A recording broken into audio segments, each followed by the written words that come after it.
चलिए स्टार्ट करते बच्चों। बच्चों हमारा चैप्टर कौन सा है? चैप्टर 15। ठीक है, जैसे कि आप जानते हो आपका जो सिक्योरिटी लॉ है उसके दो पार्ट है। ठीक है, ए पार्ट और बी पार्ट। बी पार्ट बहुत स्कोरिंग पार्ट है, ठीक है, जो कि हमारा पूरा 30 मार्क्स कवर करता है। तो इसमें टोटल दो चैप्टर, 15 चैप्टर एंड 16। ठीक, तो 15 chapter very very very important. इस वीडियो में हम दो चीजें कवर करेंगे। पहला, पूरे 15 चैप्टर का एक तरीके से ओवरव्यू रिविजन पढ़ेंगे, ठीक है, ताकि फटाफट आपको क्विक रिविजन हो जाए। दूसरा, जो भी चीजें जो आपके इंस्टीट्यूट और एक्स्ट्रा चीजें है ना लेकर आए वो भी हम पढ़ेंगे। बच्चों इस 15 चैप्टर में अमेंडमेंट्स नहीं है। अमेंडमेंट्स मतलब क्या होता है? जो लॉ पहले था, लॉ चेंज होकर जो नया लॉ आया। यहाँ पे कोई नया लॉ नहीं आया, यहाँ पे चीजें पहले से एग्जिस्ट करती थी, अब आपको चीजें और नई ऐड कर दी। मतलब आपका सिलेबस जो इतना था, सिलेबस को थोड़ा सा और बढ़ा दिया। चीजें कुछ भी अमेंडेड नहीं है, बस एडिशन पार्ट है। ठीक है, तो चलिए मैं कौन कौन सा एडिशन है और कौन कौन सा पुराना है ये भी मैं आपको चैप्टर में बताती जाऊंगी। जैसे कि बच्चों चैप्टर 15 पढ़ रहे हैं, structure of the capital market. ठीक है, ये जो चैप्टर है आपके दो पार्ट्स में डिवाइड है। ठीक है, पहला पार्ट हमारा कौन सा होता है? प्राइमरी मार्केट का। दूसरा होता है हमारा सेकेंडरी मार्केट। सबसे पहले इस चैप्टर को पढ़ने से पहले बच्चों थोड़ा सा इंट्रोडक्शन समझेंगे, थोड़ा सा इंट्रोडक्शन समझेंगे। आइए, तो हम पहले समझेंगे पूरा हमारा फाइनेंशियल सिस्टम कैसे चलता है। हमारा जो फाइनेंस सिस्टम है बच्चों, उसके तीन पिलर्स है। सबसे पहले एक फाइनेंस मार्केट होना चाहिए, एक फाइनेंशियल मार्केट होना चाहिए। दूसरा, उस फाइनेंशियल मार्केट में फाइनेंशियल इंस्टीट्यूट होने चाहिए। और तीसरा बच्चों एक फाइनेंशियल प्रोडक्ट होना चाहिए, जिन्हें शॉर्टकट में हम एफएम बोलते हैं, एफआई बोलते हैं, एफपी बोलते हैं। ठीक है, फाइनेंशियल मार्केट वो एरिया है, वो प्लेस है जहां पर सेलर और बायर्स आते हैं। ठीक है, या फिर मैं बोलूं जिन जिन कंपनीज को पैसे की जरूरत है वो इस फाइनेंशियल मार्केट में आती है और बोलते हैं हमें पैसा दो। ठीक है, जिन लोगों के पास पैसा ज्यादा है वो भी इस मार्केट में आती है और बोलती है कंपनी ये लो, हमें बदले में कुछ ना कुछ रिटर्न दे। तो financial market is a place जहां पर कंपनी जिनको पैसा चाहिए वो भी आती है, इन्वेस्टर्स जो कि इस कंपनी में पैसा लगाना चाहते हैं वो भी आते हैं। देन बच्चों फाइनेंशियल इंस्टीट्यूट, कौन कौन से लोग हैं जो पैसे देने को तैयार है इन कंपनीज को। ठीक है, नेक्स्ट फाइनेंशियल प्रोडक्ट बच्चों किसके थ्रू देते हैं? शेयर्स, डिबेंचर, बॉन्ड्स, ये सारे सर्टिफिकेट्स है जिसकी हेल्प से पूरा है ना बायर और सेलर के बीच में अग्रीमेंट होता है, या फिर मैं बोलूं कंपनी और इन्वेस्टर के बीच में अग्रीमेंट होता है। चलिए, तो बच्चों पूरा चैप्टर आपको एक्सप्लेन करेगा फाइनेंशियल मार्केट। फाइनेंशियल मार्केट दो टाइप के, एक है बच्चों आपका कैपिटल मार्केट, देन दूसरा है आपका मनी मार्केट। कैपिटल मार्केट जैसे कि हम जानते हैं बच्चों लॉन्ग टर्म है, कैपिटल मार्केट आपका लॉन्ग टर्म कैपिटल मार्केट है। मनी मार्केट अपना शॉर्ट टर्म में बात करते हैं। शॉर्ट टर्म से मतलब क्या? Less than 1 year.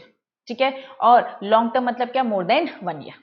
ठीक, यहाँ पे रिस्क बहुत ज्यादा होता है, मनी मार्केट में रिस्क कम होता है। ठीक है, नेक्स्ट बच्चों यहाँ पे लेस लिक्विडिटी होती है, यहाँ पे हाई लिक्विडिटी होती है। हाई लिक्विडिटी क्यों होती है बच्चों? एक दिन से है ना एक साल तक का ड्यूरेशन है तो बहुत जल्दी फ्लक्चुएशंस होते हैं। रेगुलेटेड बाय दी सेबी और रेगुलेटेड बाय आरबीआई। फिर से फाइनेंशियल मार्केट दो टाइप के, पहला मार्केट क्या है? कैपिटल, दूसरा मनी मार्केट। पूरा चैप्टर बच्चों कैपिटल मार्केट को कवर करेगा, मनी मार्केट के बारे में कुछ नहीं है।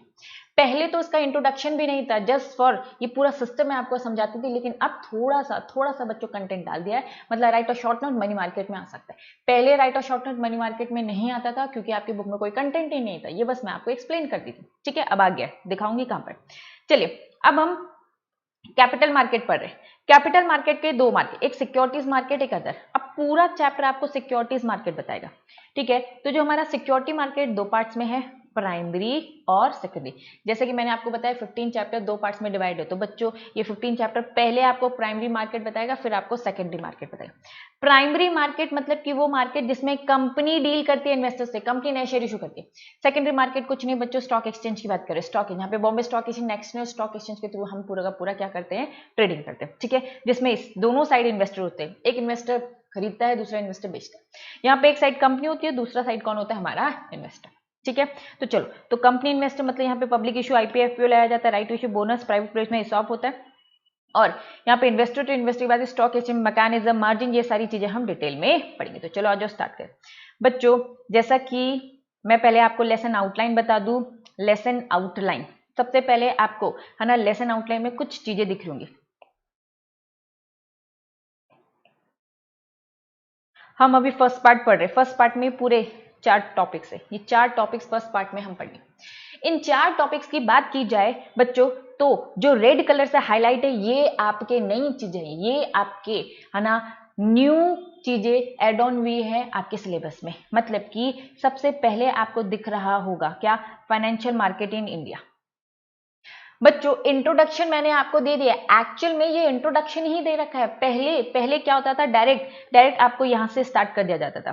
जो ये ना कैपिटल मार्केट इन्वेस्टमेंट इंस्टीट्यूशन, पहले मॉड्यूल में यहीं से कंटेंट चालू होता था। अब इतनी चीजें आपकी न्यू अमेंडेड आई है, अमेंडेड नहीं बोलूंगी बच्चों, एक्स्ट्रा चीजें आई है, कुछ डिफिकल्ट नहीं है।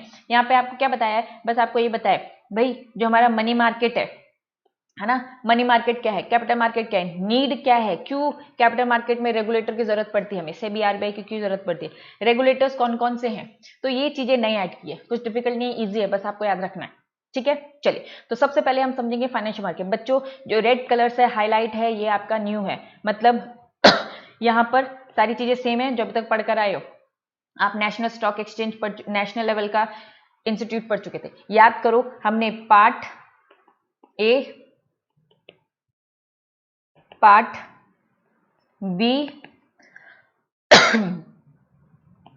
और पार्ट सी, ये 3 पार्ट पढ़ते थे, part A, part B, part C. अभी मैंने आपको क्या बताया फाइनेंशियल पूरा हमारा जो सिस्टम है, 3 चीजें। पहला फाइनेंशियल मार्केट है, मार्केट के बाद हमारा इंस्टीट्यूट था, हमारा प्रोडक्ट था। तो यही ए बी सी है, यही ए बी सी है। सबसे पहले हम क्या पढ़ते थे, पार्ट ए में हम पढ़ते थे कैपिटल मार्केट, कैपिटल मार्केट में ही हम पढ़ते थे। ठीक है, ये कैपिटल मार्केट है जिसमें हमें है ना capital market institute, sorry part A हमारा क्या है, यहाँ पर फाइनेंशियल इंस्टीट्यूट्स है, फाइनेंशियल इंस्टीट्यूट ये पूरी लिस्ट है जो कि फाइनेंस देने के लिए तैयार है। नेशनल लेवल के बच्चों इंस्टीट्यूट, स्टेट लेवल के इंस्टीट्यूट, क्वालिफाइड इंस्टीट्यूशनल बायर है, foreign portfolio investors, alternate investment पर सब पढ़े हुए बच्चों, प्राइवेट इक्विटी, एंजल फंड। बच्चों एंकर इन्वेस्टर भी पढ़ा है, हाँ एंकर इन्वेस्टर भी पढ़ा है, इसमें कुछ चीजें ऐड हुई इसलिए रेड कलर का हाईलाइट है, मतलब रेड कलर का हाईलाइट है मतलब कि यहाँ पर चेंज हुआ है। चल तो ये 8 पॉइंट है, ये 9 पॉइंट हाई नेटवर्थ बच्चों पढ़ चुके हैं, 10th वेंचर कैपिटल फंड पढ़ चुके हैं, 11th पेंशन फंड पढ़ चुके हैं। बच्चों ये इसके सब टाइटल्स है, ये इसके सब टाइटल्स है, ये न्यू चीजें, ये भी रेड कलर का हाईलाइट होना था, है ना, ये भी न्यू चीजें ऐड हुई। चलिए तो मतलब कि आपका अभी तक क्या क्या चीजें ऐड हुई है, पहले तो आपकी ये सारी चीजें ऐड हुई रेड कलर के हाईलाइट, फर्स्ट पार्ट पूरा। पार्ट ए में हम टोटल 10 फाइनेंशियल इंस्टीट्यूट्स पढ़ते थे, जिसमें से इन्होंने एंकर इन्वेस्टर में कुछ चेंजेस किए हैं। और बच्चों पेंशन फंड में 2 है ना, अटल पेंशन योजना और गवर्नमेंट पेंशन, ये 2 चीजें ऐड ऑन की। जो चीजें ऐड हुई प्लीज याद कर लेना, है ना, आने के चांसेस हो सकते हैं, बाकी सारी चीजें सेम है। पार्ट बी की अगर बात करूं बच्चों, सेम याद करो, हम इक्विटी शेयर्स पढ़ते थे, डिफरेंशियल प्राइसिंग पढ़ते थे, प्रेफरेंस शेयर्स पढ़ते हैं, डिबेंचर, बॉन्ड्स, सब पढ़ी हुई चीजें, एफसीबी पढ़ा हुआ है, इंडियन डिपॉजिटरी बच्चों सेम है, कोई भी चेंज नहीं है यहां तक। 9 डेरिवेटिव पढ़ चुके, वारंट पढ़ चुके बच्चों, यहां से चेंज है। 11, 12, 13 बच्चों, 14, 15 हमने पढ़ा था, फाइनेंशियल इंस्टीट्यूट भी 10 थे, हमने पढ़ा था फाइनेंशियल प्रोडक्ट भी 10 थे। तो बच्चों उस 10 में कुछ चीजें ऐड ऑन की है, अब यहां पर ये चीजें ऐड ऑन की है, कौन कौन सी, REIT, real estate investment trust, infrastructure investment trust, ये चीजें नहीं ऐड हुई है। सिक्योरिटी डेट इंस्ट्रूमेंट, ये म्युनिसिपल बॉन्ड, ये चीजें, ये भी रेड कलर का हाईलाइट होना था। जी एक्सचेंज ट्रेडेड फंड, ये 1, 2, 3, 4 ये 5 चीजें ऐड ऑन हुई है, ये 5 चीजें बच्चों, ये 5 चीजें ऐड ऑन हुई है, बाकी सारी चीजें सेम है। चलिए देन बच्चों बुक बिल्डिंग, ठीक है, 1, 2, 3 यहां पर ये सारी चीज, बुक बिल्डिंग सेम है, एप्लीकेशन सपोर्टेड बाय सेम है, ठीक है, ग्रीन शू ऑप्शन चाहिए, ये चीजें जो है ये आपकी है ना न्यू ऐड हुई। तो मैंने आपको बता दिया क्या क्या चीजें ऐड हुई। चलिए तो फटाफट रिवीजन के साथ, तो सबसे पहले बच्चों हम पढ़ेंगे क्या, हमारा ये वाला पोर्शन पढ़ेंगे, ये वाला पोर्शन पढ़ेंगे जो न्यू ऐड हुई है। बच्चों कुछ भी नहीं, इंट्रोडक्शन में मैं जो बता चुकी वही है। आइए स्टार्ट करते हैं। फाइनेंशियल मार्केट इन इंडिया, बच्चों फाइनेंशियल मार्केट इन इंडिया अभी मैंने आपको बताया मार्केट है, मार्केट।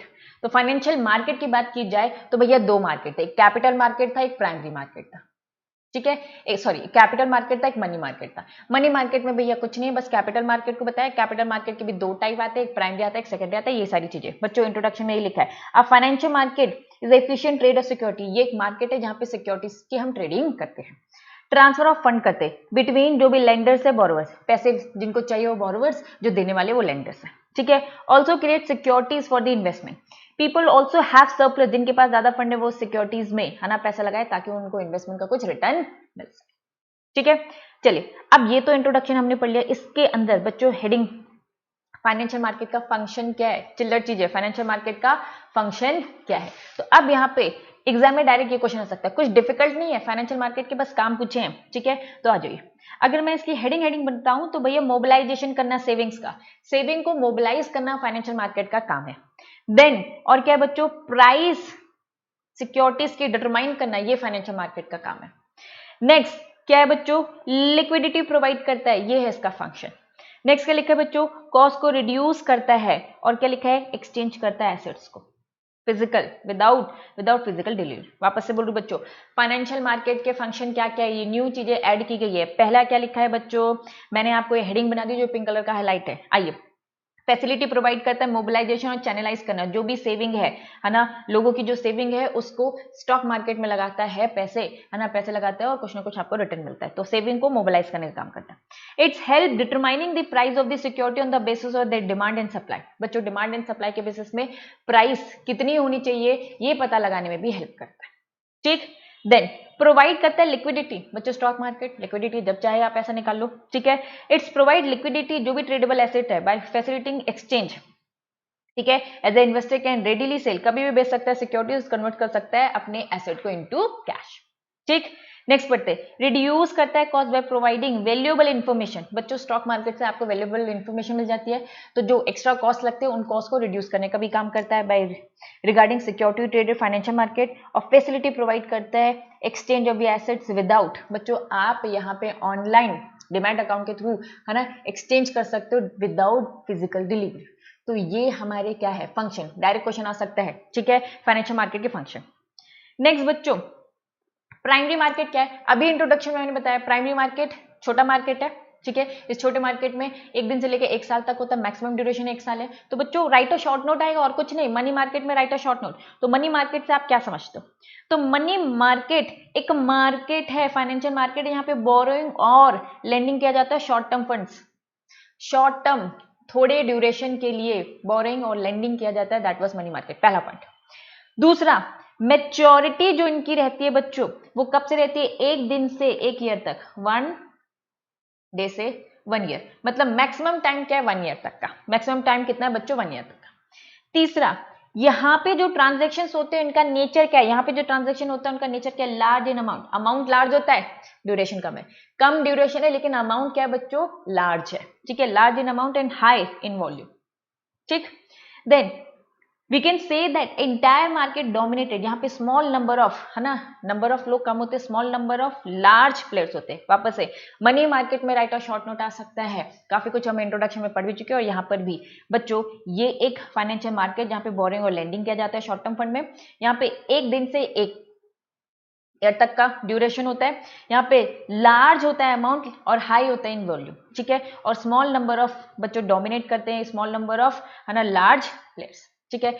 बच्चों जैसे मनी मार्केट में राइट और शॉर्ट नोट, वैसे ही बच्चों किसमें, कैपिटल मार्केट में भी, कैपिटल मार्केट में भी राइट और शॉर्ट नोट आ सकता है, ठीक है। तो चलिए, कैपिटल मार्केट क्या बोलता है बच्चों, ये capital market industrial security market है, जिसमें government securities market, long term, बच्चों यहाँ पे बड़े वहां पे शॉर्ट टर्म था, पहला पॉइंट वहां शॉर्ट टर्म था, यहाँ पे लॉन्ग टर्म आ गया। देन सप्लाई करता है लॉन्ग टर्म और मीडियम टर्म, लॉन्ग टर्म और मीडियम टर्म दोनों टाइप के फंड को, ठीक है। डील करता है शेयर, स्टॉक, डिबेंचर, बॉन्ड, सब इसमें कवर हो जाते हैं। Next, company turn to a capital market to raise fund, need to finance for infrastructure facility, corporate activity के लिए यहाँ पर अप्रोचिंग की जाती है। तो यहाँ पर लॉन्ग टर्म मीडियम टर्म के फंड्स का जुगाड़ होता है। चलिए बच्चों, अब इन्होंने वापस बोल रही हूँ, पहले हमने पढ़ा कि भैया फाइनेंशियल मार्केट के हमने 2 पार्ट पढ़े। फाइनेंशियल मार्केट के 2 पार्ट क्या थे, पहला क्या था बच्चों, कैपिटल, और क्या था, प्राइमरी। फिर पहले आपका क्या था, मनी मार्केट, और क्या था, कैपिटल मार्केट। मनी मार्केट बस इतना ही है, खत्म, ठीक है। कैपिटल मार्केट के 2, सिक्योरिटी मार्केट और क्या बच्चों, अदर में कुछ नहीं दे रखा है। अब आगे जाएंगे सिक्योरिटी मार्केट में। सिक्योरिटी मार्केट के 2, एक आएगा बच्चों प्राइमरी, दूसरा कौन सा आएगा, सेकेंडरी। तो आ जाओ, यहाँ पे अब इन्होंने ये बोल रखा है सिक्योरिटी मार्केट। सिक्योरिटी मार्केट से मतलब क्या, ये सिक्योरिटी मार्केट प्लेस है जहां पे कंपनी आती है, फंड रेज करती है, इशू सिक्योरिटीज करके, चाहे वो इक्विटी हो, डेट्स हो, डेरिवेटिव, म्यूचुअल फंड, कुछ भी हो, ठीक है। अब इसके अंदर आते हैं 2 टाइप, देखो ये प्राइमरी आता है और सेकेंडरी। बच्चों कुछ नहीं, डायरेक्ट एग्जाम में आ सकता है, प्राइमरी और सेकेंडरी में बच्चों डिफरेंस लिखो, आ जाओ डिफरेंस पढ़ेंगे। सबसे पहला बेसिस दे रखा है प्राइमरी मार्केट, सेकेंडरी मार्केट, ठीक है बच्चों। ये सब इंस्टीट्यूट ने पहले नहीं दिया था, अभी दिया है।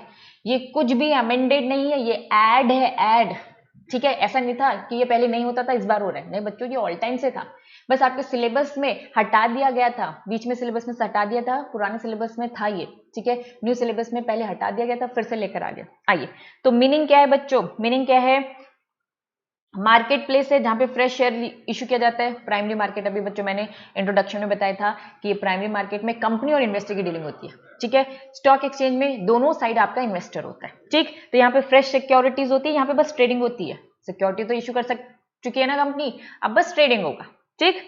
चलिए, ऑब्जेक्टिव क्या है, फंड रेज करना बच्चों। यहाँ पे फ्रेश है, यहाँ पे ट्रेडिंग है, यहाँ पे फंड रेज करना, यहाँ पे एप्रिशिएट करना, वैल्यू कैपिटल बस बढ़ाना, एप्रिशिएट करना, ठीक है।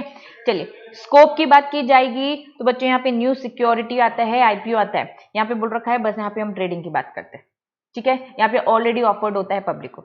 अनदर नेम, दूसरे नाम से जाना जाता है न्यू इशू मार्केट, और यहाँ पे आफ्टर मार्केट इशू दूसरे नाम से जाना जाता है बच्चों। ये बस points of difference, meaning, object, scope, है ना, द पॉइंट्स ऑफ डिफरेंस है, एग्जाम में पूछा जा सकता है तो आपको लिखना है। नेक्स्ट बच्चों, next purchase of securities, purchase of securities क्या बोल रहा है बच्चों, investor can purchase security directly from the company. Investor direct company से करता है, कि यहाँ पे डायरेक्ट कंपनी से करता है नहीं, इन्वेस्टर आपस में करते रहते हैं।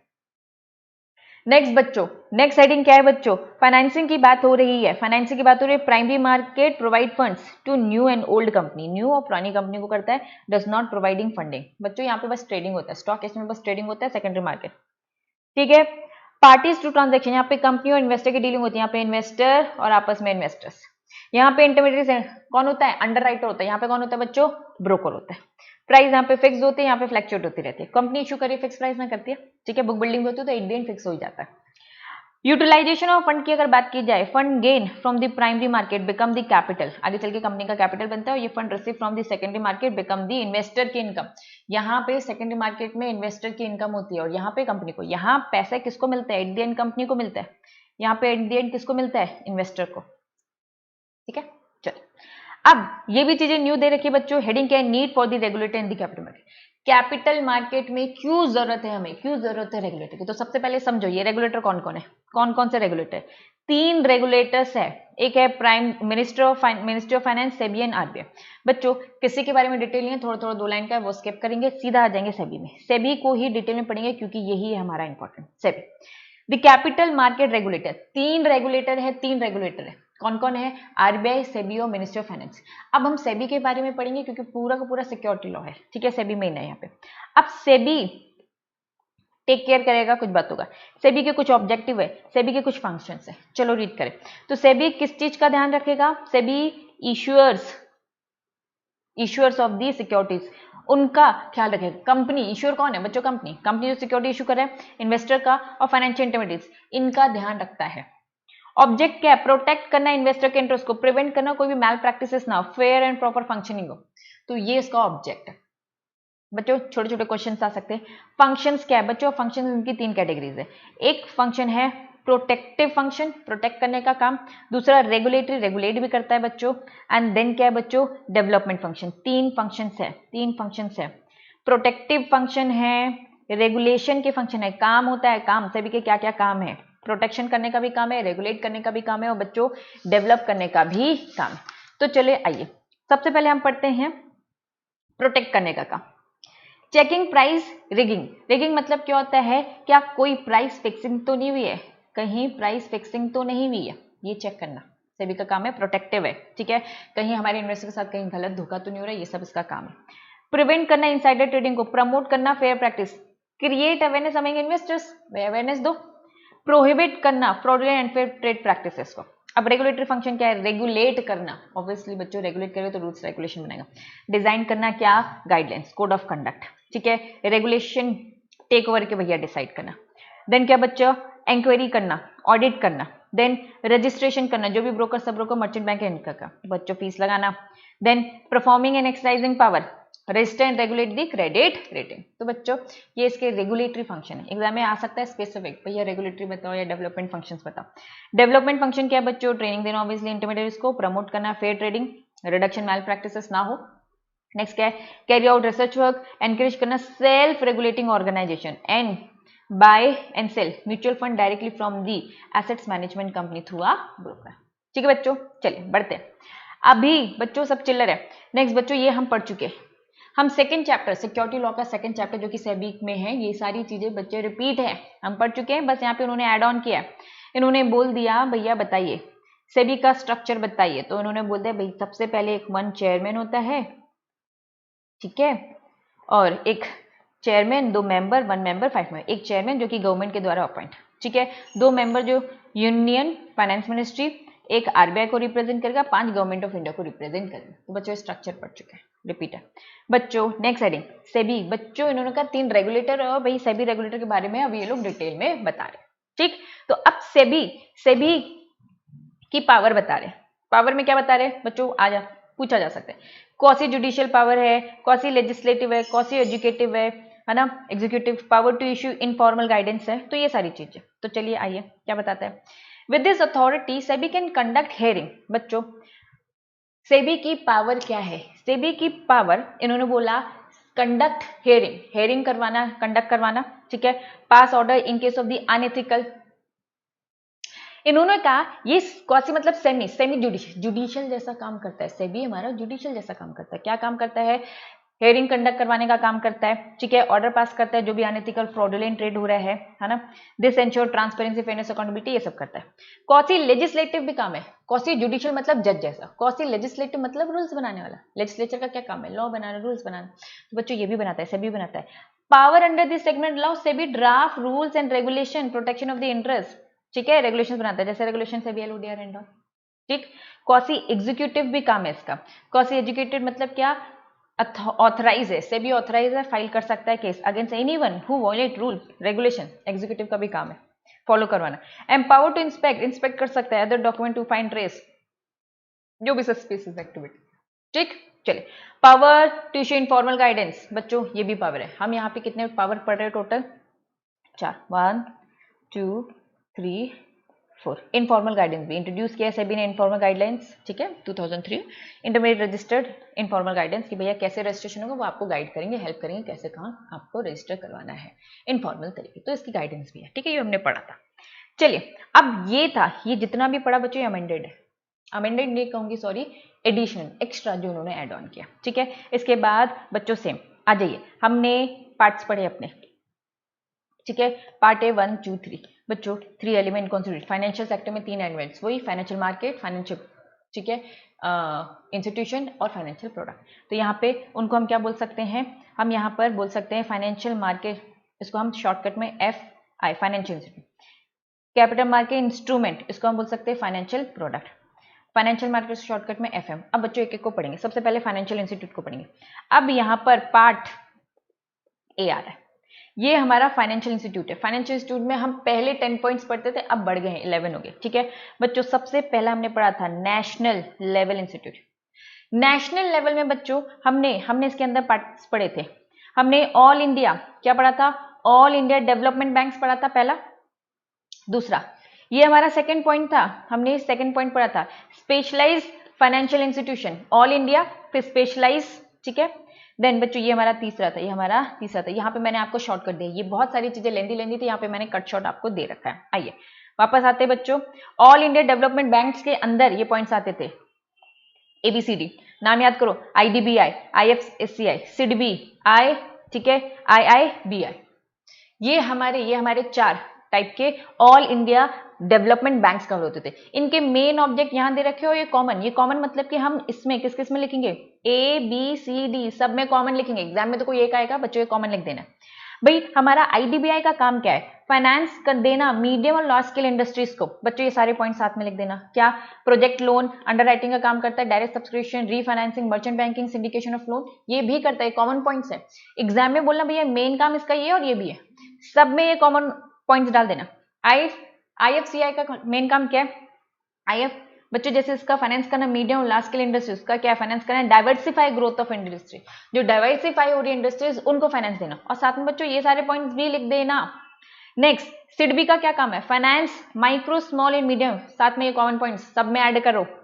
फाइनेंस सिक इंडस्ट्रीज, सब में ऐड करो बच्चों। ये कट शॉर्ट मैंने कर दिया है, प्लीज है ना, इसको हम अप्लाई कर, जिसको याद हो जाए नॉर्मली तो बढ़िया।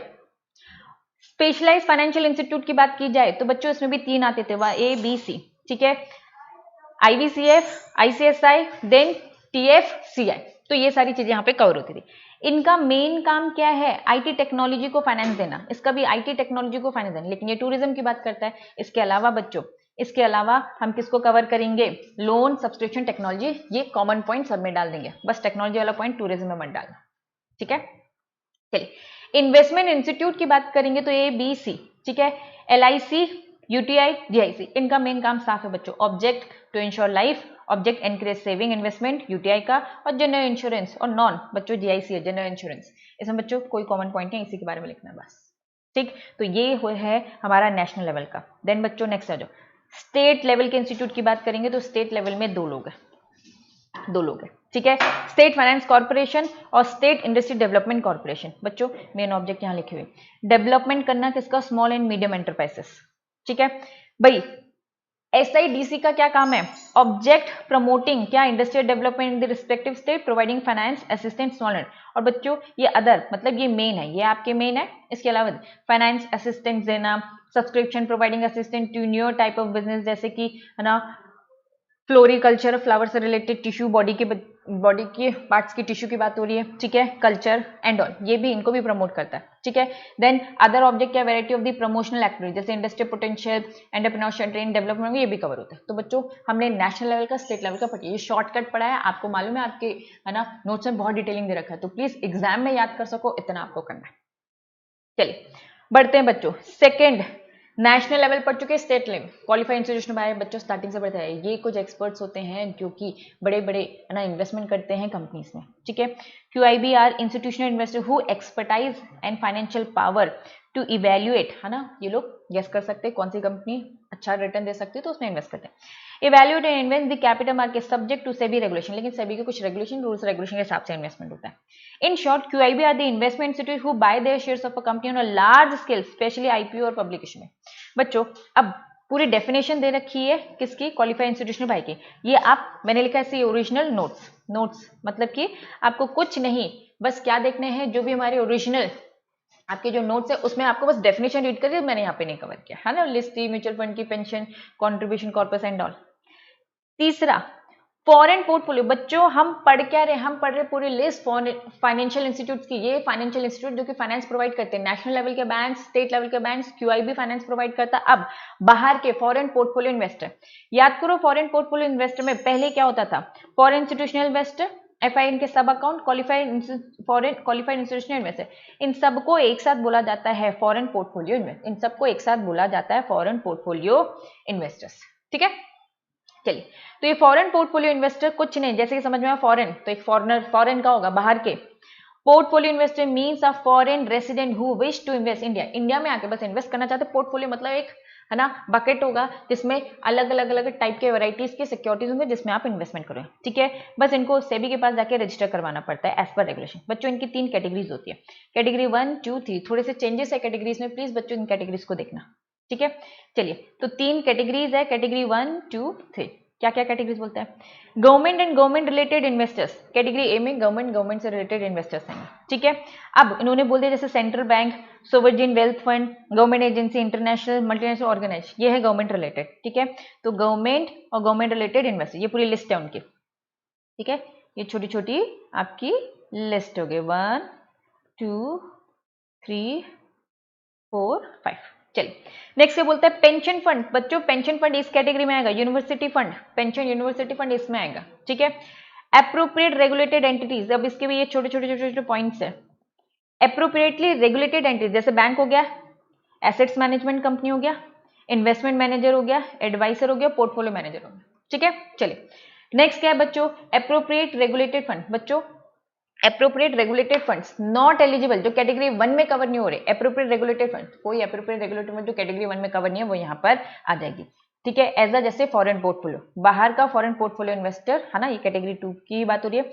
इसमें बच्चों और कौन कौन आएगा, एंडाउमेंट मतलब चैरिटेबल है ना, ट्रस्ट सब आता है, चैरिटेबल ऑर्गेनाइजेशन नीचे दे दिया, कोई copy corporate bodies, family office, please बच्चों इनको unregulated fund in the form of the LLP और ट्रस्ट। प्लीज ये लिस्ट याद करना है। F, हम फॉरेन पोर्टफोलियो इन्वेस्टर, ये बाहर के लोग हैं जो कि इंडिया में इन्वेस्ट करने चाहते हैं। कैटेगरी 1 गवर्नमेंट से रिलेटेड है, कैटेगरी 2 जो 1 में कवर नहीं हो रहे, और category 3 all others not eligible, जो 1 और 2 में कहीं भी नहीं कवर हो वो थर्ड में आ जाएगा। ठीक है, खत्म, बस इतना ही। देन बच्चों पहला हमने नेशनल लेवल, दूसरा स्टेट लेवल, तीसरा QIB, चौथा फॉरेन पोर्टफोलियो इन्वेस्टर। बच्चों ये रिविजन चल रहा है, ये रिविजन चल रहा है जो आप पढ़ चुके हैं। Fifth alternate investment fund. ये ऑल्टरनेट इन्वेस्टमेंट फंड क्या होता है बच्चों? अगर शॉर्टकट में बोलूं तो ऑल्टरनेट इन्वेस्टमेंट फंड कुछ नहीं, पहले वेंचर कैपिटल फंड के नाम से जाना जाता था। इस ऑल्टरनेट इन्वेस्टमेंट फंड को आप ट्रस्ट के फॉर्म में बना सकते हो, कंपनी के फॉर्म में, LLP के फॉर्म में, बॉडी कॉर्प, ये किसी भी फॉर्म में हो सकती है। अब ये अगर बनती है, समझो ट्रस्ट के फॉर्म में बनती है, कंपनी के फॉर्म में, इनका काम क्या है? इनका काम क्या है? पूलिंग ऑफ इन्वेस्टमेंट, सब लोगों से पैसा इकट्ठा करना from a high net worth investor. बच्चों याद करो हमने म्यूचुअल फंड पढ़ा था। म्यूचुअल फंड का काम क्या है? म्यूचुअल फंड क्या करता था? छोटे इन्वेस्टर से पैसा इकट्ठा करता था, छोटा अमाउंट पैसा इकट्ठा करता था, उसे बड़ा करता था और अलग अलग जगहों पे, अलग अलग कंपनीज में क्या करता था बच्चों? पैसे लगाता था। ये इन्वेस्टर है, ये इन्वेस्टर है। सेम बच्चों ऑल्टरनेट, अगर मैं बोलूं ऑल्टरनेट इन्वेस्टमेंट फंड, इसने भी क्या बनाया बच्चों? इसने भी क्या बनाया? एक ट्रस्ट बनाया या जो भी बनाया, कंपनी बनाया। ये भी क्या करेगा? बाहर के दूसरे इन्वेस्टर से पैसा लेगा और अलग कंपनी में क्या लगाएगा बच्चों? पैसा लगाएगा। बच्चों म्यूचुअल फंड और ऑल्टरनेट इन्वेस्टमेंट फंड में फर्क क्या है? म्यूचुअल फंड और ऑल्टरनेट इन्वेस्टमेंट फंड में बस बच्चों डिफरेंस ये है कि ये छोटे इन्वेस्टर से पैसा लेता है, ये बच्चों हाई नेटवर्थ बड़े इन्वेस्टर से पैसा लेता है। दोनों में बस फर्क ये है, ये छोटे इन्वेस्टर से पैसा इकट्ठा करता है, ये बड़े इन्वेस्टर से। ठीक है, रीड करियो। Pooling of investment from high net worth investor, बड़े इन्वेस्टर से पैसा इकट्ठा करता है, काम सेम है। ठीक है भाई, पैसा कहाँ लगाता है? जो भी डिफाइंड इन्वेस्टमेंट पॉलिसी, जो भी पॉलिसी होगी, जो भी स्कीम होगी, उसमें हम पैसा लगाएंगे। ठीक है, investment as per defined policy, तो यही लिखा है। आइए, तो ऑल्टरनेट इन्वेस्टमेंट फंड एक सिस्टम है जो भी किसी भी फॉर्म में बन सकता है, जिसमें से बड़े इन्वेस्टर से पैसा इकट्ठा किया जाता है और बड़ी दूसरी कंपनीज में लगाया जाता है। As per SEBI alternate investment fund regulation means any fund establish in India, चाहे ट्रस्ट का फॉर्म हो, कंपनी का फॉर्म हो, LLP का फॉर्म हो, बॉडी कॉर्पोरेट है, जो कि प्राइवेटली पूल्ड सबके पैसे को इकट्ठा करके, है ना, इन्वेस्ट कर दे, collect fund from the investor, चाहे वो इन्वेस्टर इंडियन हो चाहे फॉरेनर हो, कोई फर्क नहीं पड़ता, from investing defined investment policy, और बेनिफिट पहुंचाता है इन्वेस्टर्स को।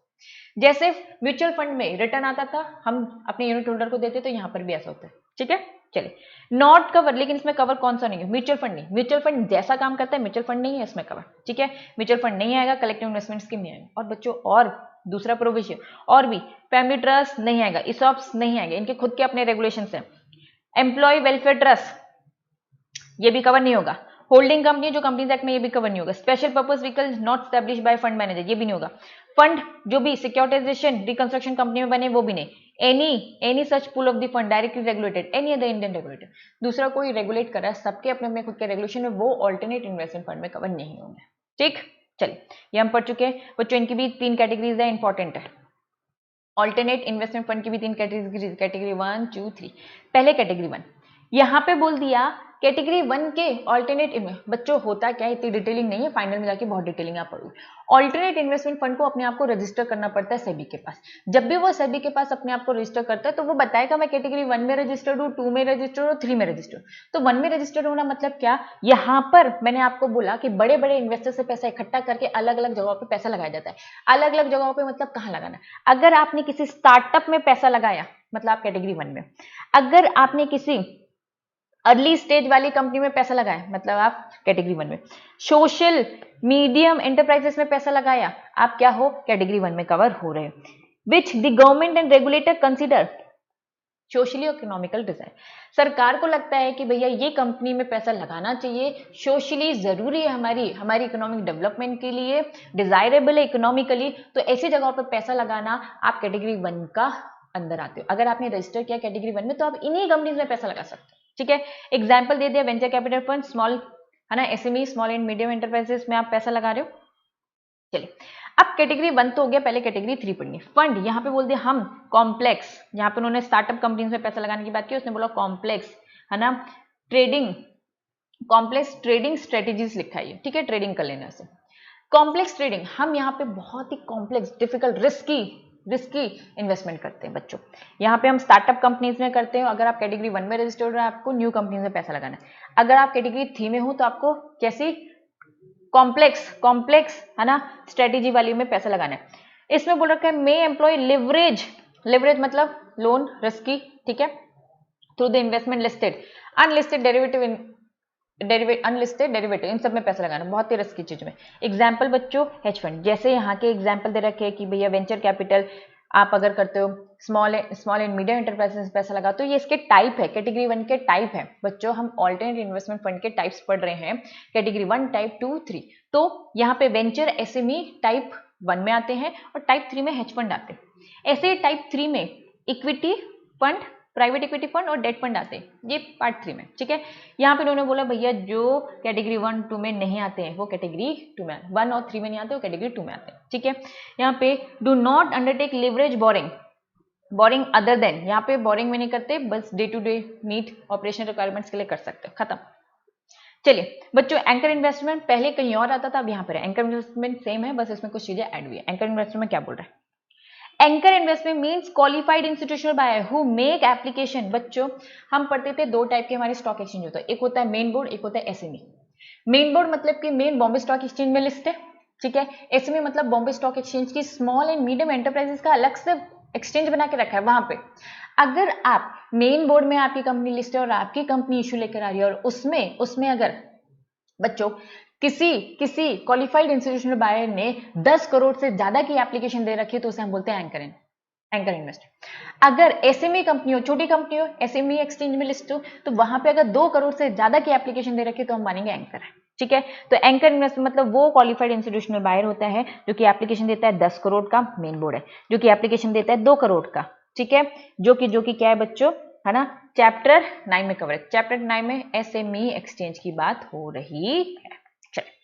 देन कुछ एलोकेशन डिस्क्रिशनरी रहता है, सब्जेक्ट टू फॉलोइंग कंडीशन, कुछ कंडीशन से आओ पढ़ो, इंपॉर्टेंट बच्चों। अगर आप मेन बोर्ड में एंकर इन्वेस्टर मेन बोर्ड में अगर एप्लीकेशन दे रहा है तो, अगर एसएमई एक्सचेंज में दे रहा है तो पहले अभी तक जो आपका सिलेबस था उसमें ये चीजें कवर थी बच्चों, ये चीजें कवर नहीं थी, ये न्यू है। चलिए तो पहले पढ़ते हैं, रिपीट, ठीक है।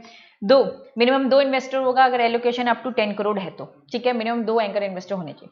देन 2 से 15 के बीच में होगा अगर आपका 2 से 15 के बीच में एंकर इन्वेस्टर्स होंगे अगर आपके 10 करोड़ से, है ना, 250 करोड़ तक का हो रहा है तो, ठीक है। ध्यान रहे हर एक बंदे को 5 करोड़ मिनिमम तो मिलना चाहिए। देन इन्होंने नेक्स्ट क्या बोल दिया बच्चों, उन्होंने बोल दिया 5 to 15 मैक्सिमम होगा अगर आपका एलोकेशन, बच्चों एलोकेशन की लिमिट बढ़ती जा रही है। अगर 10 करोड़ से ऊपर है तो 2, अगर 10 करोड़ से 10 करोड़ से 250 करोड़ के बीच में, तो अगर 250 करोड़ से अबव है तो इन्होंने क्या बोल दिया है, यहाँ पे तो भैया मिनिमम 2 था, यहाँ पे मिनिमम और मैक्सिमम दे रखा था, यहाँ पे उन्होंने बोल दिया भैया मिनिमम 5 और 15। उन्होंने कहा इन्वेस्टमेंट एलोकेशन जब तक 250 हो रहा था तब तक तो ठीक था। अब उन्होंने कहा जो 250 के मल्टीपल होगा एडिशनल 10 250 मतलब क्या बच्चों 5 to 15 तो आपको मिनिमम है। अब उन्होंने क्या कर दिया, 5 to 15 कितना होता है बच्चों, 20 हो गया। उन्होंने कहा 15 और, है ना, उन्होंने कहा 10 और इन्वेस्टर्स, ठीक है, इन्वेस्टर्स हो जाएंगे, जिसमें अगर आपका कितना होता है बच्चों, हर एडिशनल 250 में, वापस से बोल रही हूँ बच्चों, अगर 250 करोड़ से ज्यादा का इश्यू लेकर आ रहे हो, इन्होंने बस बोल दिया आपका इश्यू साइज, है ना, इश्यू साइज डिपेंड करवाएगा, है ना, इश्यू साइज नहीं, सॉरी, आपकी मिनिमम अलॉटमेंट इन लोगों को तो इतना मिलना चाहिए, नंबर ऑफ इन्वेस्टर्स, ठीक है। तो चलो यहाँ पे ये बोलता है, लेकिन ध्यान रखना हमारा ईच 5 करोड़ पर इन्वेस्टर्स होना चाहिए। अब एसएमई में आपने किया तो बच्चों सेम एसएमई में उन्होंने बोल दिया भैया पहले तो 2 करोड़ की लिमिट, ठीक है, 2 करोड़ से 25 करोड़ की लिमिट, ठीक है। देन उनके बाद उन्होंने कहा अबाउट 25, मतलब कि 3 कैटेगरी सेम, अगर 2 करोड़ तक का अगर एप्लीकेशन आया है तो 2 करोड़ से 25 करोड़ का आया है तो, और 25 करोड़ से आया है तो 2। यहाँ पे उन्होंने बोल दिया भैया मिनिमम 2 लोग तो होने चाहिए इन्वेस्टर्स, मिनिमम 2 से 15 होना चाहिए, ठीक है, मिनिमम 5 सच इन्वेस्टर, मैक्सिमम 15 होना चाहिए। लेकिन हर 25 करोड़ जितना बढ़ता जाएगा एडिशनल है ना, rupees an additional 10 such investors. बच्चों वापस से सेम इन्होंने कहा मिनिमम 5 to 15 ये मिनिमम है और ये मैक्सिमम है, ठीक है। तो मिनिमम 5 to 15 ये ऐसे नहीं होना था, हाँ मिनिमम 5 to 15 अगर 200 सॉरी कितना है यहाँ पे 25 करोड़ से ऊपर जाता है। अब ये तो हो गया हमारा टोटल 15, उन्होंने कहा 10 और इन्वेस्टर्स एंकर इन्वेस्टर्स 10 और कर सकते हो अगर जितना 25 करोड़ होता है। फॉर एग्जाम्पल बच्चों दोनों एक साथ ही समझ में आ जाएगा। अगर आप 25 करोड़ का लेकर आए हैं तो बच्चों मैक्सिमम आप रख सकते हो कितना, मैक्सिमम आप कितना रख सकते हो बच्चों 15। लेकिन अब 25 करोड़ समझ लो, मान लो बच्चों आपका कितना आता है 75 करोड़। 75 करोड़ की एप्लीकेशन आती है तो फर्स्ट 25 करोड़ की तो भैया मैक्सिमम 15 लोग हैं, मैक्सिमम 15 लोग हैं। उसके बाद हर 25 के लिए 10-10 बढ़ता जाएगा, हर 25 के लिए 10-10 बढ़ता जाएगा। फॉर एग्जाम्पल बच्चों 25 करोड़ तक का लाते हो तो मैक्सिमम 15 लोग हैं, ठीक है, मैक्सिमम कितना है 15 लोग हैं। अब बच्चों और 25 बढ़ गया, हर 25 के लिए 10 बढ़ेगा, 10 बढ़ गया मतलब 25 करोड़ 25 कितना होता है बच्चों, वापस आ जाओ। अगर मैंने बोला टोटल मेरा 75 करोड़ है तो बच्चों पहले 25 के लिए 15 मैक्सिमम, नेक्स्ट 25 के लिए उन्होंने कहा 10 और कितने हो गए मैक्सिमम, कितने हो गए बच्चों 25 बच्चों। नेक्स्ट 25 के लिए उन्होंने कहा 10 और तो कितना होंगे बच्चों 35। दैट मीन्स टोटल 75 है, टोटल 75 करोड़, ठीक है। 25 करोड़ तक का है तो मैक्सिमम कितने एंकर इन्वेस्टर 15 होना चाहिए, ठीक है। हर 25 जितना बढ़ता जाएगा 10-10 और बढ़ता जाएगा। 25 बढ़ा तो यहाँ पे 50 हो गया, यहाँ पे 50 हो गया तो 10 और, यहाँ पे 75 हो गया तो 10 और, तो बच्चों 35 टोटल आपके मैक्सिमम हो जाएंगे। तो ऐसे आपके 10-10 बढ़ते जाएंगे। सेम बच्चों ऊपर भी एप्लीकेबल होगा। चलिए कंफ्यूजन होगी तो वापस से पूछना बच्चों व्हाट्सएप करके। The bidding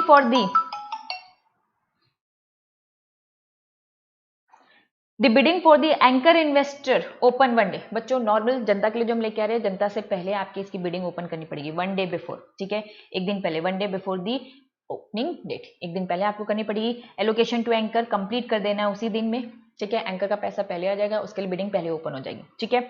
shares allotted to anchor investor shall be block, 30 दिन के लिए ब्लॉक होंगे, ऐसा नहीं कि आज लगाए और तुरंत निकाले, नहीं 30 डेज के लिए ब्लॉक होंगे फ्रॉम द अलॉटमेंट, ठीक है। चल अब बच्चों 60% के इसने इंपॉर्टेंट बात की, ये तो रिपीट है, ये हम अभी तक पढ़ते हुए आए हैं, ठीक है।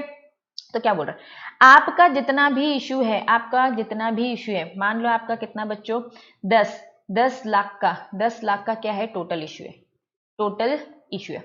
इसका बच्चों आपको मालूम है हम नॉर्मल प्राइस फिक्स प्राइस के थ्रू जाते हैं, बुक बिल्डिंग के थ्रू जाते हो तो एलोकेशन अलग अलग होता है। इनकेस आपका qualified institutional buyer book building के थ्रू जा रहे हो तो 75% QIB को देना पड़ता है। 75% QIB को देना पड़ता है मतलब कि आपका 75 लाख किसको जाएगा बच्चों, QIB को जाएगा। 75 लाख QIB।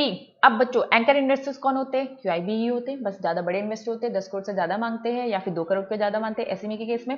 तो 75 लाख जितना भी है ना, उसका 60% 75 लाख का कितना आ जाएगा बच्चों, कितना आ जाएगा 45 लाख। 45 लाख आपको किसको देना है बच्चों, म्यूचुअल फंड को देना है। किसको देना है बच्चों, म्यूचुअल फंड को देना है। और म्यूचुअल फंड में जितना भी दे रहे हो बच्चों उसका वन थर्ड किसको देना है बच्चों, वन थर्ड कितना हो जाता है पहले तो देखो 15 लाख, ये किसको देना है बच्चों, सॉरी कुछ कंफ्यूजन हो गया, एक बार फिर से रीड कर रही हूँ बच्चों, है ना। 60% of the portion available allocation, QIB को जितना भी मिल रहा है उसका 60% किसको मिलेगा बच्चों, एंकर को मिलेगा। अब एंकर के अंदर म्यूचुअल फंड है तो उसको वन थर्ड किसको मिलेगा, डोमेस्टिक म्यूचुअल फंड को। वापस से अगर आपका इशू 100 लाख का है, टोटल इश्यू 100 लाख का, तो 75% QIB को मिलेगा, 75 लाख मिलेगा। अब 75 में से 60% मतलब 45 लाख किसको मिल जाएगा बच्चों, एंकर को मिल जाएगा। किसको मिल जाएगा, आपके एंकर इन्वेस्टर में। एंकर इन्वेस्टर में से भैया म्यूचुअल फंड में आपका वन थर्ड होना चाहिए। क्लियर है बच्चों, नहीं होगा तो प्लीज बच्चों मुझे व्हाट्सएप करिएगा, ठीक है। प्लीज जल्दी से जल्दी इसको देख कर ही डाउट जितनी जल्दी पूछ लोगे उतना ज्यादा अच्छा है। चलिए नेक्स्ट हेडिंग क्या है बच्चों, हाई नेटवर्थ इंडिविजुअल क्या बोलते हैं बच्चों, ये बहुत ही अमीर लोग हैं, हाई नेटवर्थ वाले इंडिविजुअल्स, ठीक है, वो इंडिविजुअल जिनके पास हाई नेटवर्थ है, चलिए आ जाओ, इन्होंने क्या बोल दिया भैया, इंडिविजुअल कोई डिफरेंस बिटवीन नहीं है। जहां पे इन्होंने बोल दिया इंडिविजुअल अगर बोला जाए तो भैया जो रिटेल इंडिविजुअल इन्वेस्टर है उनको छोड़कर, रिटेल इंडिविजुअल इन्वेस्टर मतलब हम लोग मिनिमम एप्लीकेशन 2 लाख तक की, सॉरी मैक्सिमम एप्लीकेशन हमारी 2 लाख तक की थी। इससे ऊपर की जो भी हायर एप्लीकेशन की डिमांड करते हैं उन्हें हम हाई नेटवर्थ इंडिविजुअल बोलते हैं बच्चों, जो कि नेट एसेट्स इन्वेस्टेबल सरप्लस की बेसिस में देखा जाता है, लेकिन कोई स्टैंडर्ड नहीं है क्लासिफिकेशन करने का। लेकिन बच्चों कुछ उन्होंने बाइफिकेशन दे रखे, इंडिया में क्या सिस्टम है, यूएसए में क्या सिस्टम है। इंडिया और यूएसए का क्या सिस्टम है, ठीक है। इंडिया में उन्होंने यहाँ पे बोल दिया अगर आप individual over 2 crore investable surplus, बच्चों अगर कोई इंडिविजुअल 2 करोड़ से ज्यादा की एप्लीकेशन हुई तो हाई नेटवर्थ इंडिविजुअल्स है, हाई नेटवर्थ इंडिविजुअल्स, इनको हम बोलते हैं हाई नेटवर्थ, ठीक है। लेकिन जो 25 लाख से 2 करोड़ के बीच में दे रहे हैं इमर्जिंग आने वाले हाई नेटवर्थ इंडिविजुअल। यूएस में उन्होंने बोल दिया भैया इंडिविजुअल जो कि ये इल नहीं है, इन होना था, एसेट्स इन एक्सेस कितना $1 मिलियन से ज्यादा, ठीक है। चलो एक्सक्लूड कर दिया उन्होंने, बोला पर्सनल कुछ नहीं भैया, हम उनके फाइनेंशियल मैटर्स देखें, पर्सनल वाले हम प्रॉपर्टी नहीं देखें, ठीक है। आईपीओ में जनरली 2 लाख तक का इन्वेस्टमेंट कौन करता है बच्चों, या हाई नेटवर्थ इंडिविजुअल है, ठीक है। Excess in excess of the 2 lakh, बच्चों रिटेल इंडिविजुअल इन्वेस्टर 2 लाख तक का करता है, इससे ऊपर वाले हाई इंडिविजुअल इन्वेस्टर्स होते हैं। चलिए नेक्स्ट राइटिंग क्या है बच्चों, हम क्या पढ़ रहे हैं, हम पूरी लिस्ट पढ़ रहे हैं, हम फाइनेंशियल इंस्ट्रूमेंट इंस्टीट्यूट्स की पूरी लिस्ट पढ़ रहे हैं। हमने नेशनल लेवल पढ़ लिया, स्टेट लेवल पढ़ लिया, क्वालिफाइड इंस्टीट्यूशनल बायर पढ़ लिया हमने, जैसे पोर्टफोलियो, फॉरेन पोर्टफोलियो इन्वेस्टर्स पढ़ा, देन उसके बाद हमने और क्या पढ़ा था, वापस आते हैं, फॉरेन पोर्टफोलियो इन्वेस्टर्स पढ़ा, हाँ। फिर उसके बाद हम पढ़ते हैं ऑल्टरनेट इन्वेस्टमेंट फंड्स, ठीक है। देन इसके बाद हमने एंकर इन्वेस्टर पढ़ लिया, देन हाई नेटवर्थ इंडिविजुअल्स पढ़ लिया हमने, ठीक है। अब बच्चों venture capital fund, venture capital fund अभी हमने देखा था, वेंचर कैपिटल फंड कौन था, हमने जब ऑल्टरनेट इन्वेस्टमेंट फंड पढ़ा तो हमने कहा कैटेगरी 1, तो ये कैटेगरी 1 वाली है, ठीक है। कैटेगरी 1 कुछ नहीं, venture capital firm group of investors है जो कि कहाँ इन्वेस्टमेंट करते हैं, स्टार्टअप में, ठीक है। अनलिस्टेड सिक्योरिटीज, बच्चों स्टार्टअप अभी स्टार्ट हुई है तो लिस्टेड कहाँ से होगी, ठीक है। इमर्जिंग अर्ली स्टेज, ठीक है, तो ये न्यू सर्विस टेक्नोलॉजी इन सब पे जो इन्वेस्ट करते हैं। इंडिया में सॉफ्टवेयर सेक्टर को लेकर बहुत ज्यादा इन्वेस्टमेंट होता है तो इंडिया का लेकर बोला, खत्म इतना ही बच्चों। नेक्स्ट आ जाओ पेंशन फंड, ये इंपॉर्टेंट है, ठीक है। चलिए तो पेंशन फंड को पढ़ते हैं बच्चों, पेंशन फंड क्या बोलता है, ये इसमें चेंजेस है। पेंशन फंड मतलब बच्चों आप सब जानते हो रिटायरमेंट इनकम के लिए जो पेंशन ओल्ड एज को है ना दिया जाता है कि भैया आपकी एक एज के बाद हम आपकी पेंशन चालू कर देंगे, ठीक है। चलिए तो यहाँ पे this refer a fund establish by the employer, facility देता है अपने ऑर्गेनाइज एम्प्लॉइज को रिटायरमेंट के बाद, ठीक है। यहाँ पे कुछ लेजिस्लेशन है, बहुत सारे हमारे इंडिया में लॉ बनाए गए, ठीक है। Employ provident fund MP act बना हुआ है, पेंशन अंडर कोल माइंस के अलग से एक्ट बने हैं, ग्रेचुइटी के अलग से बने हैं, ठीक है। अब पेंशन को 2 सेक्टर में डिवाइड किया, इन्होंने कहा भैया हमारा जो पेंशन है 2 सेक्टर में, एक है फॉर्मल, एक है आपका इनफॉर्मल, ठीक। अब जब फॉर्मल की बात की जाएगी तो एक पेंशन एक्ट है, ठीक है, पेंशन एक्ट, एक गवर्नमेंट है और वॉलंटरी, ये 3 पार्ट में, फॉर्मल को 3 पार्ट में डिवाइड किया गया। 1 ये बच्चों न्यू है, 3 और ये है बच्चों हमारा क्या, अनऑर्गेनाइज वर्कर का, ठीक है। तो चलो यहाँ पे गवर्नमेंट पेंशन दे रखे हैं और यहाँ पे अनऑर्गेनाइज में वर्कर, स्ट्रीट वेंडर है ना, एग्रीकल्चर, इन सब के लिए अलग से इनफॉर्मल तरीके से पेंशन बना के रखा है। तो चलो आज एक बार पढ़े बच्चों, ये एग्जाम में पूछने की है ना संभावनाएं हैं क्योंकि ये नया है। अटल है ना पेंशन योजना, अटल पेंशन योजना, यहाँ पे क्या होता है कि एज के बाद, एक एज के बाद मतलब कि सीनियर सिटीजन कब हो जाते हैं, आफ्टर 60, जब आप 60 साल के हो जाते हो तो एक योजना बनाई गई कि आज ही से आप हर महीने, फॉर एग्जांपल बच्चों है ऐसा पूरा सिस्टम है, एक एज डिसाइड कर दी। फॉर एग्जांपल अगर आप 25 तक की एज में आ रहे हो तो आपको हर महीने 377 हर महीने आपको ये अमाउंट पे करना पड़ेगा, तब तक पे करते जाओगे 60 की एज तक। जैसे ही 60 साल आपके कंप्लीट होंगे तो आपको पेंशन मिलना चालू हो जाएगी। डिपेंड आपने कौन सा लिया बच्चों, अगर आपको हर महीने 1000 के चाहिए तो उसके लिए अलग स्कीम है ना, 2000, 3000, 4000, 5000। तो यहाँ पे मिनिमम 1000 आपको पर महीना मिलेगा और मैक्सिमम 5000 मिलेगा। ये पेंशन कोई भी आप भी यूज कर सकते हैं, आप भी ये पेंशन यूज कर सकते हो बच्चों। इस पेंशन में क्या है, आपको 60 साल के बाद कितना चाहिए, 1000, 2000, 3000, 4000, 5000 कितना चाहिए। फॉर एग्जाम्पल आप करो कि आपको हर महीने 5000 चाहिए, तो इन्होंने यहाँ पे इसका एक अमाउंट निकाल के रख दिया और बोल दिया आपको आज ही से हर महीने आपको इतना एक है ना, फॉर एग्जाम्पल 400 रुपये आपको हर महीने पे करना पड़ेगा, 60 साल के बाद आपको ये मिलने लगेगा। तो ये बस इतना ही है, simple. Government concern about the old age income, 60 साल के बाद है ना काम करने की हिम्मत नहीं रहती है तो भैया सिक्योरिटी पर्पस के लिए यहाँ पे पुअर लोगों के लिए स्कीम निकाली गई है। Focus on encouraging and employing them save their retirement के बाद, एड्रेस द ठीक है, longitudinal risk worker unorganise sector को, encourage worker unorganise sector, voluntary. ठीक है, चलो, तो जो भी ये अटल पेंशन योजना है फोकस करता है सारे सिटीजन जो अनऑर्गेनाइज सेक्टर है इनके लिए। ठीक है, चलिए, तो यहाँ पे अथॉरिटी दे रखी है, इस अथॉरिटी का नाम ये है। ठीक है, थ्रू एनपीएस आर्किटेक्चर के थ्रू ये काम हो रहा है। यहाँ पे वही लिखा है कि भैया गारंटेड मिनिमम मंथली पेंशन आपको 1000 से 5000 पर मंथ मिलेगा, डिपेंड आपने कौन सी स्कीम ले रखी है। The benefit of the pension would be guaranteed, सरकार 100% गारंटी में आपको ये देगी, लेकिन आपको कुछ एक अमाउंट अभी से डिपॉजिट करना पड़ेगा। चलिए नेक्स्ट क्या है बच्चों, गवर्नमेंट पेंशन। गवर्नमेंट पेंशन क्या बोलता है, government pension India are referred under the directive state policy are not cover under the statute. Statute में नहीं होता। गवर्नमेंट क्या करता है, इसको अमेंड करता है, कुछ नहीं, यहां से पढ़ना है आपको। Old scheme continue, old scheme बच्चों, अब गवर्नमेंट पेंशन कुछ स्कीम ऑलरेडी चल रही है तो आप उसमें कंटिन्यू, उसमें कोई दिक्कत नहीं है, नई जो आ रही है उनके लिए हो रहा है। Old scheme continue for existing employ those who join service prior to January 2004 से पहले जो ज्वाइन कर चुके हैं उनके लिए गवर्नमेंट की जो पेंशन स्कीम चले वो कंटिन्यू चले। उसके बाद जो नए ज्वाइनिंग है उनके लिए रूल्स अलग है। उनके लिए रूल्स क्या है, pension for the government employ including employees of the centre, उन्होंने कहा स्टेट गवर्नमेंट और सेंट्रल गवर्नमेंट का अलग अलग चलता है।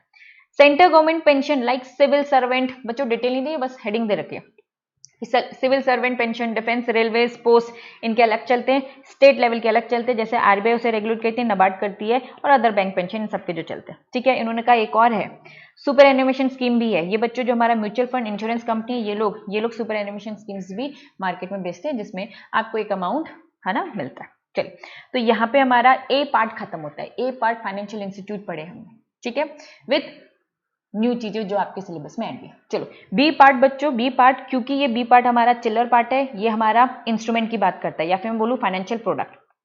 Financial product equity shares read करने की जरूरत नहीं है, बहुत सारी जगहों में पढ़ चुके, इतना रिपीट है तो हम इसे मेन बुक से देख लेंगे। ठीक है, मेन बुक से हम रीड कर लेंगे।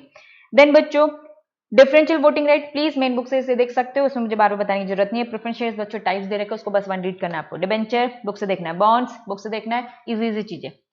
अब एफसीसीबी ये भी रिपीट है, लेकिन एक बार इसे समझ लो तो अच्छा है। एफसीसीबी और FCEB, foreign currency convertible bond, foreign currency exchangeable bonds, दोनों में डिफरेंस क्या है, यहाँ पे कन्वर्टेबल और एक्सचेंजेबल की बात करता है। ठीक है, ये दोनों यहाँ पे गिवन है बच्चों। ये पहला फॉरेन करेंसी कन्वर्टेबल है, foreign currency exchangeable. For example company A है और company B, sorry company A है, बॉन्ड्स इशू करती है, फॉरेन करेंसी कन्वर्टेबल बॉन्ड मतलब कन्वर्ट हो जाएंगे, जनता को, बाहर के जनता को अट्रैक्ट करती है, बॉन्ड्स लो बदले में मुझे पैसा दो। भैया फंड मिलते हैं यहाँ पर, सेकंड फंड मिलता है। फंड जैसा ही मिलता है बच्चों, है ना, अब इस फंड को यूज करते हो, वो बॉन्ड से आपको रिटर्न तो करना पड़ेगा। मैच्योरिटी पीरियड आपने 5 साल कर दी थी, जैसे मैच्योरिटी पीरियड आता है यहाँ पर वो आता है, ये आपको क्या करेगा, इक्विटी शेयर कन्वर्ट कर कर दे देगा। सेम कंपनी के शेयर्स मिलेंगे, सेम कंपनी के शेयर्स। ठीक है, चलिए यहाँ पे सेम कंपनी के शेयर्स मिलेंगे। यहाँ बोलता है भैया सेम कंपनी है, बाहर की जनता को बॉन्ड्स दे रही है, बदले में उन्होंने पैसे दिए, लेकिन उन्होंने भैया ए कंपनी ने बी कंपनी के साथ टाइप कर रखा है, वो भी इंडियन कंपनी है। बस यहाँ पे उन्होंने क्या बोल दिया, 5 साल के बाद आप मेरे पास नहीं आना, बी कंपनी के पास आना, उनके पास मेरा टाइप है। ठीक है, और उस कंपनी के शेयर्स मिलेंगे। दोनों में फर्क है, यहाँ पे सेम कंपनी के शेयर्स मिलेंगे एफसीसीबी में, एफसीबी में दूसरी कंपनी के शेयर्स मिलेंगे। दोनों में डिफरेंस बिटवीन, आइए फटाफट थोड़ा सा डिफरेंस बिटवीन देख लीजिए, एफसीसीबी एफसीबी। ठीक है, नेगोशिएबल इंस्ट्रूमेंट है ये, इंटरनेशनल कैपिटल, ठीक है, एक्सचेंजेबल है, foreign currency convertible, equity share issue करता है। ठीक है, ये बॉन्ड इशू कंपनी की करता है, ये बस सिंपल मीनिंग दे रखा। यहाँ पे 2 पार्टीज, यहाँ पे 3 पार्टी। 2 पार्टी कौन, कंपनी जो इशू कर रही थी, जो ले रहा था, यहाँ पे जो कर रही थी उसने टाइप कर रखा था, इसलिए 3 पार्टी। ठीक है, इशूइंग कंपनी और इन्वेस्टर। यहाँ पे बोलोगे भैया इशूइंग बॉन्ड अलग है, इशूइंग इक्विटी शेयर करने वाली अलग है, और पार्टीज अलग है। अब उन्होंने बोला फाइनेंशियल रिस्ट्रक्चर होता है। हाँ बच्चों, यहाँ पे होता है, पहले आपका डेट था, है ना, पहले आप डेट में थे, अब इक्विटी हो गया, इंप्रूव हो गया। पहले आपके इस बैलेंस शीट में डेट दिख रहा था, बॉन्ड्स है ना, अब आपका ये इक्विटी दिख रहा है। इन्होंने कहा पहले भी डेट दिखता था अनअफेक्टेड, अभी भी डेट दिख रहा है क्योंकि बी की कंपनी का लिया शेयर्स। ठीक है, मोड ये कन्वर्टेबल होता है, ये एक्सचेंजेबल होता है। कन्वर्ट कैसे, बॉन्ड को कन्वर्ट करके इक्विटी में से कन्वर्टेबल, ये एक्सचेंजेबल है, सरेंडर करता है कंपनी अपने, ठीक है, कन्वर्ट करके, और ये एक्सचेंज होता है। देन बच्चों एमओयू है, ये यू है, ठीक है, इसे ठीक कर लो। एमओयू मतलब एक अग्रीमेंट। ठीक है, यहाँ पे कोई अग्रीमेंट होता है नहीं, यहाँ पे ए कंपनी और बी कंपनी के बीच में अग्रीमेंट होता है। स्टेटस, बॉन्ड होल्डर जो ए कंपनी का है ना, अब वो है ना, ए कंपनी का जो बॉन्ड होल्डर है वही सेम, मैंने जिस कंपनी के शेयर्स खरीदे मैं बॉन्ड होल्डर हूँ, अब मैं नहीं क्या हो जा रही हूँ, उसी सेम कंपनी के शेयर होल्डर बन जाते हैं, शेयर होल्डर। यहाँ पे बोल दिया मैं ए कंपनी का बॉन्ड होल्डर, लेकिन शेयर होल्डर में ए का नहीं बन रहा हूँ, बी का बन रहा हूँ। ठीक है, तो bond holder of A company, share holder of the B company, become, तो ये बिकम की बात कर रहे हैं। ठीक है, चलिए नेक्स्ट चलते हैं बच्चों। आपके सिलेबस में इंडियन डिपॉजिटरी रिसिप्ट्स है, अमेरिकन डिपॉजिटरी रिसिप्ट्स नहीं है, लेकिन इजी पहले यही होता है, पहले हम ये पढ़ेंगे। पहले एक इंडियन कंपनी क्या करती है बच्चों, पहले एक इंडियन कंपनी है ना शेयर्स जिसके पास होल्ड है शेयर्स है ना, डोमेस्टिक कस्टोडियन को अपडेट करेगी। बच्चों कुछ नहीं, हमने शॉर्टकट में ये पढ़ा है, हमने ये पढ़ा है। इंडियन कंपनी शेयर्स अपने पास होल्ड करेगी, डोमेस्टिक कस्टोडियन को देगी। Domestic custodian overseas depository bank को बोलेगा कि सर सुनिए है ना, डोमेस्टिक कस्टोडियन को क्या बोलेगा कि सर हमारी कंपनी ने शेयर इशू कर दिए, मेरे पास शेयर्स रखे, प्लीज आप इन्फॉर्म करें। तो ये अपडेट करेगा इन्वेस्टर को, इन्वेस्टर फाइनली पैसे देगा। तो जो ओवरसीज ने इनको इन्फॉर्म किया और इसने आकर पैसे है ना, सॉरी इनको जो सर्टिफिकेट रिसिप्ट इशू की उसे हम डिपॉजिटरी बोलते हैं। ठीक है, तो सेम चीज उन्होंने बोल रखी है, पहले इंडियन कंपनी ने दिया, डोमेस्टिक को बताया, डोमेस्टिक आगे इन्फॉर्म करेगा, ओवरसीज आगे इन्फॉर्म करेगा, फोर्थ पॉइंट इन्वेस्टर को। फाइनली ये डिपॉजिटरी जो इन्वेस्टर को रिसीव देता है उसे हम बोलते हैं डिपॉजिटरी रिसिप्ट। तो एक तरीके से अमेरिकन डिपॉजिटरी रिसिप्ट है। ठीक बच्चों, ऑपोजिट हो जाएगा। ठीक है, ऑपोजिट में क्या, एक फॉरेन इशूइंग कंपनी है, बाहर की कंपनी इशू कर रही है किसको, ओवरसीज कस्टोडियन बैंक को। फिर वो डोमेस्टिक डिपॉजिटरी को बताएगा, इंडियंस को बताएंगे, इंडियन को फाइनली है ना शेयर्स दे जाएंगे, उसे हम इंडियन डिपॉजिटरी रिसिप्ट। ठीक है बच्चों, चल डेरिवेटिव्स के लिए बच्चों मेरी अलग से वीडियो, प्लीज हम वो देखेंगे। देन आ जाओ वारंट। वारंट भी सेम बच्चों, कुछ नहीं। वारंट मींस ऑप्शन, कंपनी ने ऑप्शन दिया, किसको दिया, बायर को, ग्रांटेड दी राइट कि भैया नंबर ऑफ शेयर्स, अभी शेयर्स रख। ठीक है, ये शेयर्स रख, usually 1 equity shares given excising price. हमने कहा इस ड्यूरेशन के बाद तुम्हें ये प्राइस में ये शेयर्स मिल जाएंगे। ठीक है, तुम्हें ये वारंट के बदले में आपको इक्विटी शेयर्स मिल जाएंगे। अब आप डिसाइड करो आपको वारंट के बदले में इक्विटी शेयर्स लेने या अपना पैसा लेके जाना है। तो डिपेंड मार्केट में क्या वैल्यू, मार्केट में फॉर एग्जांपल 100 रुपए है ना, यहाँ पे एग्जांपल के थ्रू बता के रखा है। If the conversion price warrant 60 and the current market price, market में 100 है, कंपनी बोल रही है जो मार्केट में 100 रुपए में मिल रहा है वो हम आपको 60 में दे देंगे, तो ऑब्वियसली बच्चों आप 60 में लेना पसंद करोगे। ऑपोजिट, कंपनी बोल रही है जो भैया मार्केट में 40 रुपए में मिल रहा है वो हम 60 देंगे, महंगा देंगे, वो क्यों लेगा। तो वारंट एक सिंपल ऑप्शन है, इस ऑप्शन में वारंट के बदले में आपको इक्विटी शेयर्स मिलेंगे, एक पहले से ही प्राइस डिसाइड हो जाती है, उस प्राइस मिलेंगे। डिपेंड मार्केट में हम कंपेयर कर हमें जो बेनिफिशियल लगेगा वो हम लेंगे। ठीक है, चलिए बच्चों ये नई चीजें है, इसको हम पढ़ेंगे।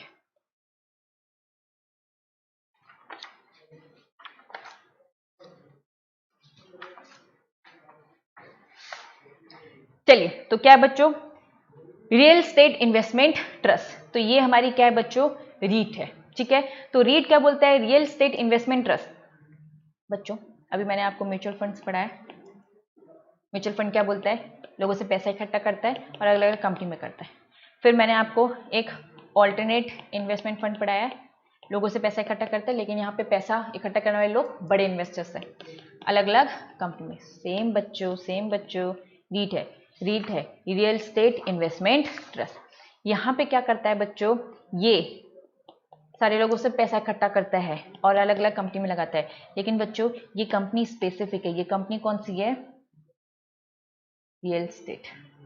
ये रियल एस्टेट में पैसा लगाता है, ये कंपनी में नहीं, ये रियल एस्टेट की प्रॉपर्टी खरीद रहा है, या तो ये कंपनी में लगाएगा या तो रियल एस्टेट में लगाएगा। ठीक है, लेकिन वो कंपनी भी रियल एस्टेट में काम कर रही होनी चाहिए। रियल एस्टेट मतलब क्या बच्चों, इन पैसों से वो बिल्डिंग खरीदेगा, जमीन खरीदेगा। ठीक है, और इनको क्या देगा, रेंट में देगा, और इसका जो पैसा रेवेन्यू आएगा इनके पास ये इन्वेस्टर्स को देगा। मतलब कि बच्चों ये म्यूचुअल फंड जैसा ही काम करता है, बस यहाँ पे लोगों से ये जो पैसा इकट्ठा करेगा वो यहाँ पर रियल स्टेट की प्रॉपर्टी में लगाएगा, बच्चों सेम कॉन्सेप्ट ये रियल स्टेट वाला सेम कॉन्सेप्ट भैया इंफ्रास्ट्रक्चर इन्वेस्टमेंट ट्रस्ट में भी है। यहाँ पे क्या हो रहा है, लोगों से पैसा इकट्ठा करेगा, अलग अलग जगहों पे पैसा लगाएगा, अलग अलग जगहों पे जो वो पैसा लगाएगा बच्चों ये इंफ्रास्ट्रक्चर पे लगाएगा, मतलब रोड बनाएगा, ब्रिजेस बनाएगा, हॉस्पिटल्स बनाएगा। ठीक है, और यहाँ से इनका जो भी रेंट वगैरह आएगा, रिटर्न इनकम आएगा, इस इनकम को देगा। मतलब कि यहाँ पर ये जो पैसा लगाता है इसका फोकस रियल स्टेट है, और जो ये फोकस लगाता है यहाँ पे इंफ्रास्ट्रक्चर पे पैसा लगाता है। बस ये दोनों डिफरेंस है, बाकी कुछ भी नहीं। तो चलो वापस आ जाओ, क्या है बच्चों, रियल स्टेट इन्वेस्टमेंट ट्रस्ट। बच्चों ट्रस्ट, म्यूचुअल फंड भी एक ट्रस्ट की तरह बनता है, सेम ये भी ट्रस्ट की तरह बनता है, काम इसका सेम है। बच्चों याद करो म्यूचुअल फंड में एक स्पॉन्सर होता था जो इसको सेटअप करता था, लाइक अ प्रमोटर। सेम बच्चों रियल स्टेट में भी एक प्रमोटर होता है। ठीक है, लेकिन प्रमोटर वर्ड यूज करते हैं, स्पॉन्सर। इंफ्रास्ट्रक्चर में भी एक स्पॉन्सर होता है। ठीक है, याद करो म्यूचुअल फंड में एक ट्रस्टी होता था जो सही जगह पैसा लगा रहा है कि नहीं लगा रहा है, एक एसेट्स मैनेजमेंट कंपनी, मतलब एक मैनेजर होता था जो पैसे को मैनेज करता था और कंपनीज में लगाता था, ट्रस्टी नजर रखता था। सेम बच्चों रियल एस्टेट में भी एक मैनेजर होता है, जो कि नजर रखता मैनेजर होता है जो कि पैसा लगाता है। सेम ट्रस्टी होगा, ट्रस्ट तो ट्रस्टी होगा, ट्रस्टी नजर रखेगा मैनेजर सही रियल एस्टेट में लगा रहे कि ना। सेम बच्चों यहाँ पर हमारा सॉरी इंफ्रास्ट्रक्चर है। सेम बच्चों इसमें भी एक स्पॉन्सर होगा जिसने सेटअप, प्रमोटर, इसमें एक ट्रस्टी होगा जो कि देखेगा इसमें बैठा जो मैनेजर है, मैनेजर ऐसे ही जगह पैसा लगा रहे कि लगा रहा है। अब बच्चों हर एक, ठीक है, पूरा सिस्टम है वैसे। चलो रीड करते हैं एक एक कर बच्चों। इसको हम अपनी नेक्स्ट वीडियो में ही कवर करते हैं क्योंकि बहुत लेंदी हो रहा है, तो नेक्स्ट वीडियो में मैं इसको आगे कंटिन्यू करती हूँ।